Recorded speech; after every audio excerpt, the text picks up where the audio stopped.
വാർത്തകൾ തുടരുന്നു. ചുള്ളിയോട് പ്രത്യാശനാഥ ദേവാലയത്തിൽ കന്യകാമറിയത്തിന്റെ തിരുനാൾ ആചരണം ഡിസംബർ 9, 10, 11 തീയതികളിൽ നടക്കും. തിരുനാളിന് മുന്നോടിയായുള്ള ധ്യാനത്തിന് ദേവാലയത്തിൽ തുടക്കമായി. ഡിസംബർ 11 നടക്കുന്ന തിരുനാൾ കുർബാനയ്ക്ക് ഫാദർ ജോർജ് കൊടുന്തയിൽ കാർമ്മികത്വം വഹിക്കും. ഫാദർ എബി വടക്കേക്കര തിരുനാൾ സന്ദേശം നൽകും. നിലമ്പൂർ ഫെറോന വികാരി ഫാദർ ചാണ്ടി പുന്നക്കാട് കുർബാന ആശീർവാദം നൽകും.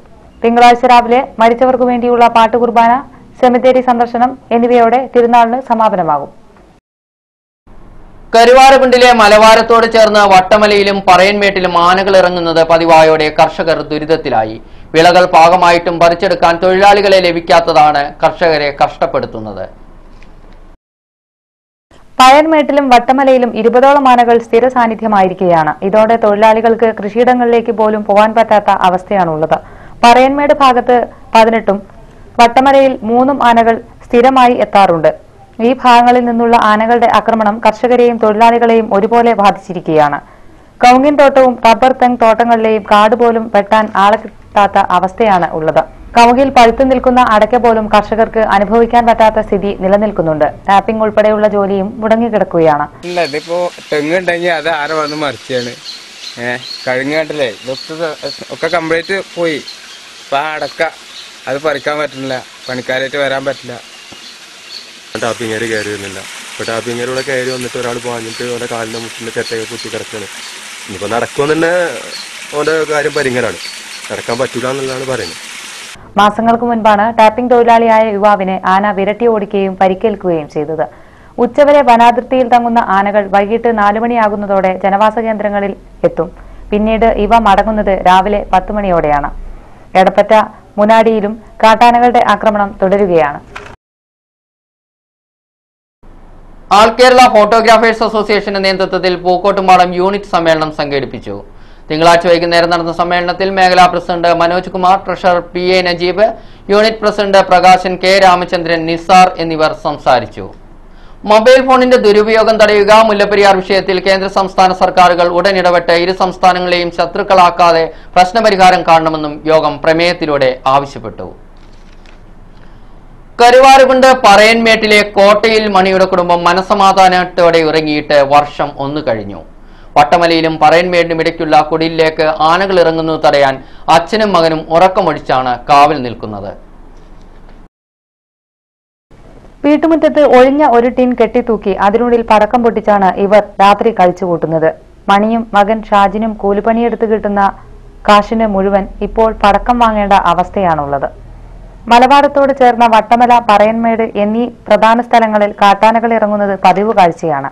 വട്ടമലയിൽ നിന്നും പറയൻമേട്ടിലേക്ക് ആനകൾ സഞ്ചരിക്കുന്ന വഴിയിലാണ് ഈ കുടുംബത്തിന്റെ വീട് സ്ഥിതി ചെയ്യുന്നത്. ആനകൾ ഇതുവഴി കടന്നു പോകുമ്പോൾ പടക്കം പൊട്ടിച്ച് കാവൽ നിന്നുമാണ് കുടുംബങ്ങളുടെ ജീവൻ സംരക്ഷിച്ചു പോരുന്നത്. ഓലപ്പടക്കവും ഗുണ്ടും പൊട്ടിച്ചിട്ടും ആനകൾ ഇപ്പോൾ പിന്മാറാത്ത അവസ്ഥയാണ് ഉള്ളത്. മണിയും മകൻ ഷാജിനുമാണ് പടക്കം കൈകാര്യം ചെയ്യുന്നത്. ഇഷ്ടദാനമായി ലഭിച്ച 10 സെന്റ് സ്ഥലത്താണ് ഇവർ വീട് വെച്ചിരിക്കുന്നത്. ഇതിൽ നട്ടുപിടിപ്പിച്ച തെങ്ങിൻ തൈകളും വാഴയും ആനകൾ നശിപ്പിച്ചിട്ടുണ്ട്. കൂലിവേല ചെയ്യുന്ന ഇവർക്ക് ഒരു ദിവസം 200നും 250നും ഇടയിൽ പടക്കം വാങ്ങാൻ മാത്രം ചെലവ് വരുന്നുണ്ട്. മലയോരത്ത് ഉത്സവകാലത്ത് മാത്രമാണ് പടക്കം ലഭിക്കുന്നത്. അതുകൊണ്ട് തന്നെ പടക്കം ലഭിക്കാൻ ദൂരെ സ്ഥലങ്ങളിൽ പോകേണ്ട അവസ്ഥയും ഉണ്ടാവും.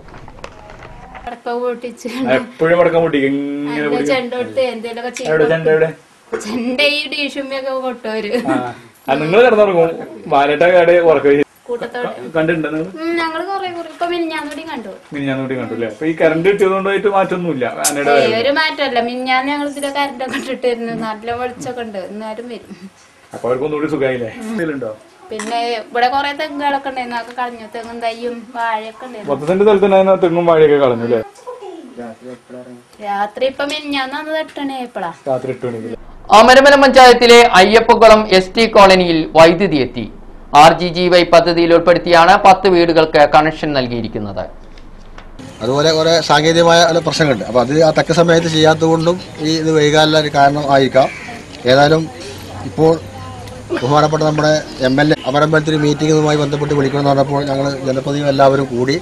എങ്കിലും അതിൻ്റെ ആ സ്പീഡ്, അതുമായി ബന്ധപ്പെട്ട കാര്യങ്ങൾ വളരെ ഭംഗിയായി നടക്കുന്നുണ്ട് എന്ന് നമുക്ക്. അയ്യപ്പക്കുളം ST കോളനിയിൽ ഉൾപ്പെടെ 10 കുടുംബങ്ങൾക്കാണ് പദ്ധതിയുടെ പ്രയോജനം ലഭിക്കുക. RGGY പദ്ധതിയിൽ ഉൾപ്പെടുത്തിയാണ് നടപ്പാക്കുന്നത്. പരിപാടി ഗ്രാമപഞ്ചായത്ത് പ്രസിഡന്റ് NM ബഷീർ ഉദ്ഘാടനം ചെയ്തു. വൈസ് പ്രസിഡന്റ് തനൂജ് ആദവനാട് അധ്യക്ഷത വഹിച്ചു. ഗ്രാമപഞ്ചായത്ത് സ്ഥിരസമിതി അംഗങ്ങളായ ശിവദാസൻ ഉള്ളാട്, രത്നാഗോപി കണ്ണമ്പാക്ക, അംഗങ്ങളായ ബഷീർ ചൊള്ളപ്ര, VK ബാലസുബ്രഹ്മണ്യൻ, നസീറ അടുക്കത്ത്, ശോഭന വെള്ളില, VK Abdul Gafoor, KT Alavi, Kainott Ali, P Nishad, Sajeeb Rahman, Anwar Sadath, K P സലാം എന്നിവർ സംസാരിച്ചു. KSCB AE K Velayudhan report അവതരിപ്പിച്ചു. ഗ്രാമപഞ്ചായത്ത് അംഗം MM കൃഷ്ണൻകുട്ടി സ്വാഗതവും P ഗോപകുമാർ നന്ദിയും പറഞ്ഞു. ഇനിയൊരു ഇടവേള.